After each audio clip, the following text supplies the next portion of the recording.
Assalamualaikum warahmatullahi wabarakatuh. Waalaikumsalam warahmatullahi wabarakatuh. Selamat datang kembali di mata kuliah Audit.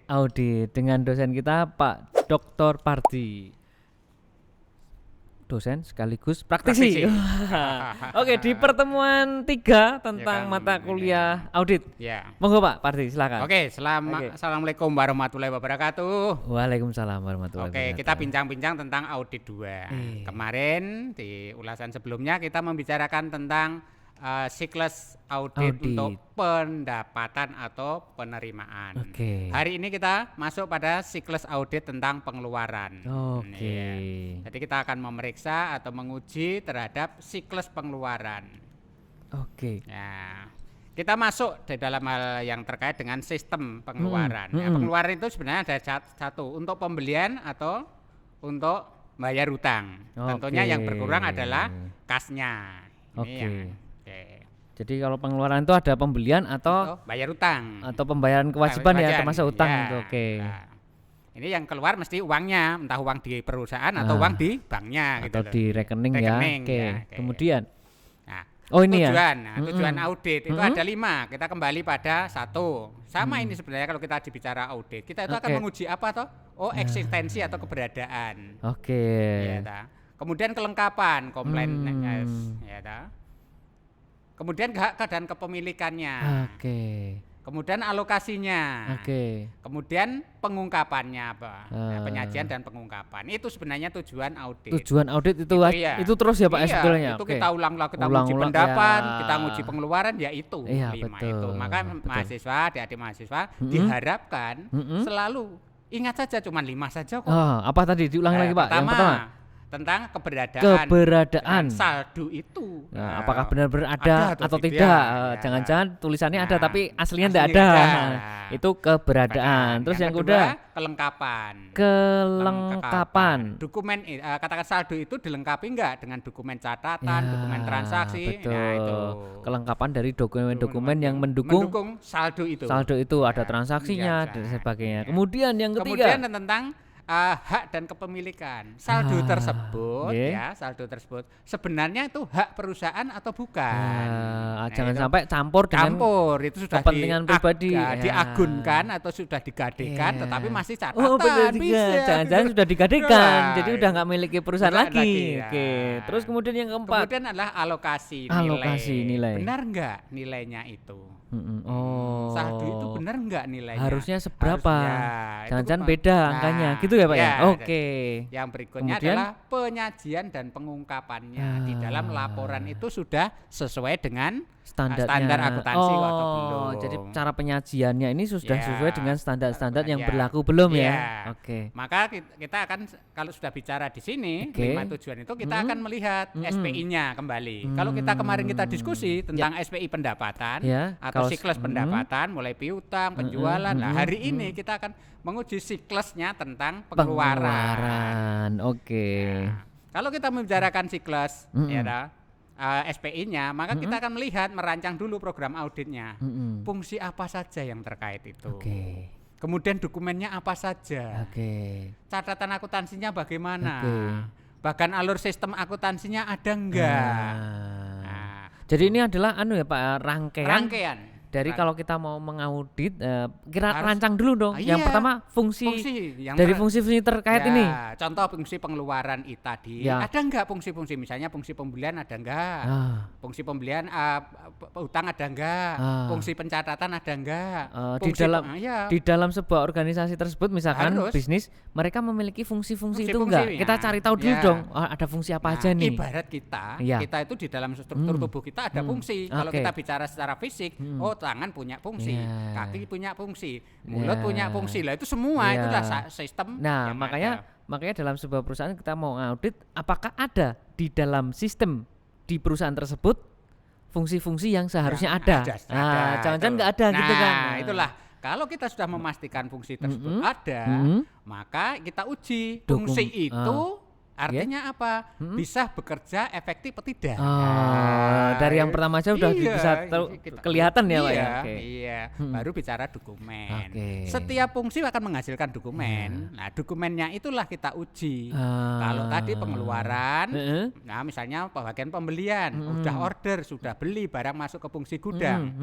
Nah, maka bagian utang kewajibannya membayar. Berdasarkan apa? Pasti berdasarkan dokumen, dokumen pembelian. Jangan-jangan nggak ada dokumennya nih. Ada order tapi nggak ada dokumen tapi udah bayar. Nggak bayar.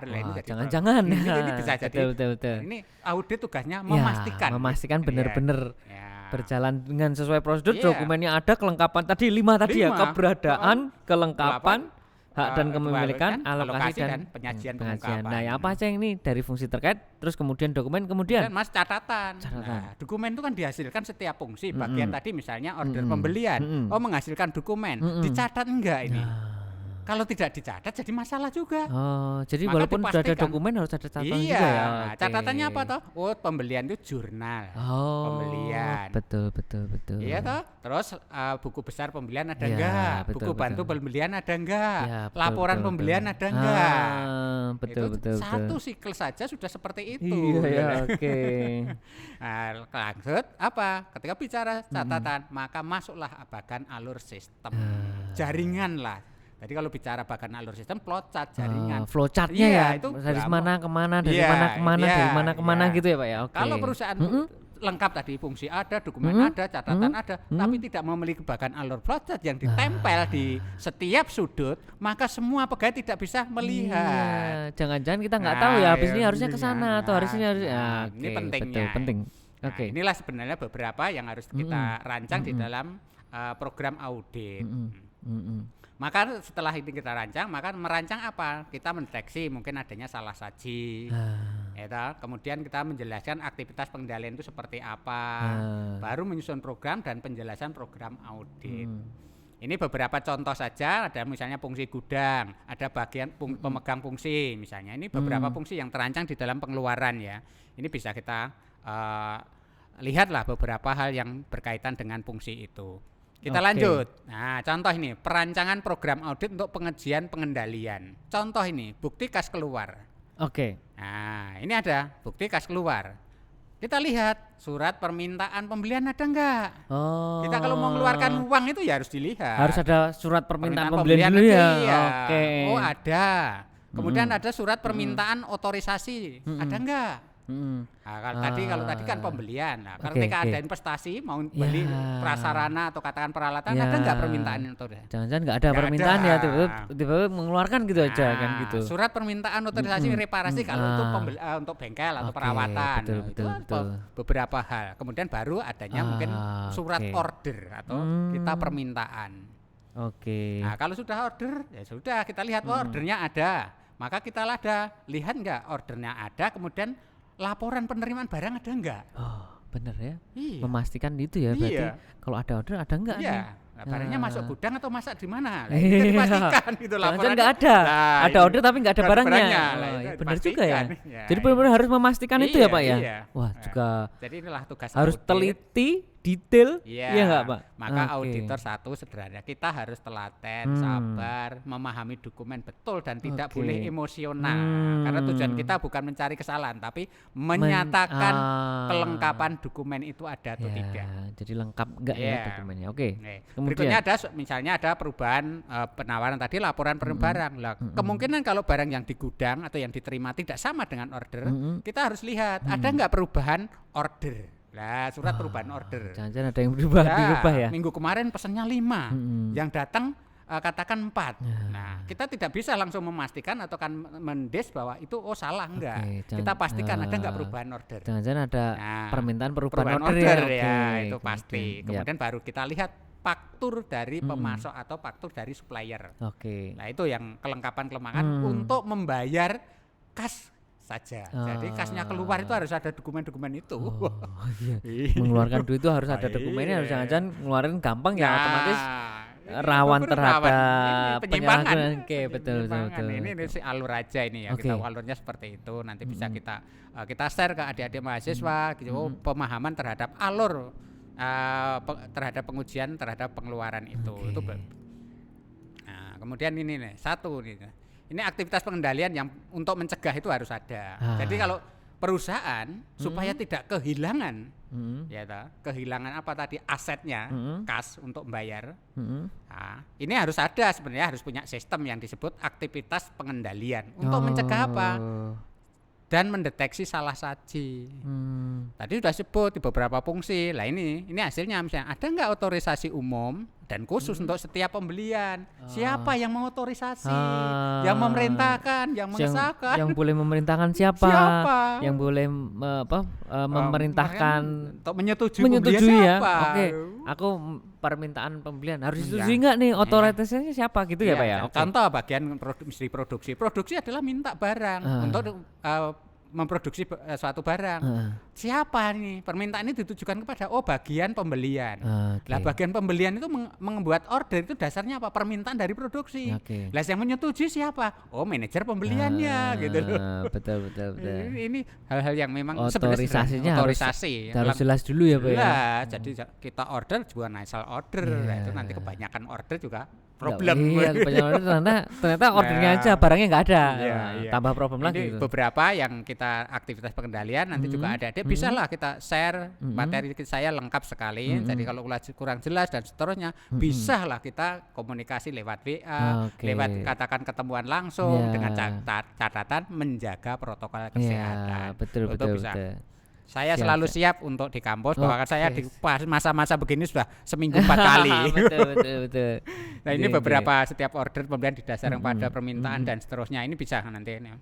Nah ini beberapa contoh ini. Rancangan ya untuk pengujian pengendalian. Kita buatkan skema ini ya pengendalian. Tadi untuk membuktikan satu keberadaan atau keterjadian. Maka kertas kerjanya jelas di situ. Auditor harus melakukan pengamatan terhadap pengamatan pemisahan fungsi. Contoh, adanya persetujuan order pembelian. Nah, kertas kerjanya dibuat siapa, tanggal berapa, pelaksananya siapa. Nah, ini modelnya. Ini hanya kita sebagai auditor checklist lah. Ya, untuk mempermudah kita cek biar nggak ada yang kelewat kita bikin checklistnya ini. Ini tadi misalnya kemudian order pembelian, kemudian yang buat siapa, tanggal berapa, pelaksananya siapa, penerimaan barang, pembuatan bukti kas keluarnya, sampai beberapa yang terkait dengan keberadaan kita uji beberapa. Nah, kemudian ada yang kelengkapan, periksa bukti dokumennya, formulirnya, urut dicetak urut atau tidak, jangan-jangan hanya ditulis. Ya betul. Nah, kalau ditulis itu meragukan, harus dikonfirmasi ulang. Maka nomor yang baik adalah di order itu mesti tercetak di dalam pesanan order pembelian itu ada. Nah, kemudian ada sampel surat jalannya seperti apa. Itu ditelusur ke dokumennya, catatannya. Ada nggak surat jalannya tadi? Ya, jadi kalau barang masuk mesti ada surat jalannya. Jangan percaya saja faktur saja. Betul. Karena apa? Surat jalan itu dikeluarkan bukan dari perusahaan, tetapi dari pengirim barang. Kemudian faktur pembelian itu dari perusahaan yang menjual. Maka itu cocok enggak? Kalau enggak cocok dari problem juga. Iya benar ya. Dari surat jalan sama dari ordernya. Itu harus cocok itu jumlahnya. Barangnya ada apa? Sama aja lah kita katakan ngirim barang itu Tiki atau katakan JNE itu sama. Kita di data barangnya apa? Tempeli surat itu dikirim. Surat jalannya harus sama. Harus sama. Untuk memastikan. Nah, tentang penilaian dan alokasi tadi kita sebutkan bahwa di situ sudah ada nanti. Untuk sampel yang diambil bisa saja misalnya periksa bukti persetujuan pembelian. Semestinya untuk setiap transaksi pembelian itu periksa. Tapi tidak harus kita periksa semua. Kita ambil sampel. Caranya ambil sampel. Caranya gimana Pak? Kita sampling gimana? Untuk sampling sebenarnya kita sebagai auditor harus paham betul apa yang harus kita pahami. Satu, transaksi yang tidak biasa. Kembali ke yang kemarin transaksi tidak biasa. Yang tidak biasa itu kita jadikan sampel. Kemudian selain itu bisa juga tidak biasa itu karena mungkin nilainya atau pembelian dari mana kalau ini beli. Betul. Kemudian pengecekan secara berkala harganya bagaimana, sesuai enggak. Kemudian pengecekan secara berkala juga keakuratan perhitungannya benar enggak. Lah auditor bukan hanya melihat saja tapi mengecek itu sampel. Jadi kita sampelkan. Kemudian ada beberapa yang terkait dengan penilaian kelengkapan. Nah ini masuk. Nah ini yang terkait dengan beberapa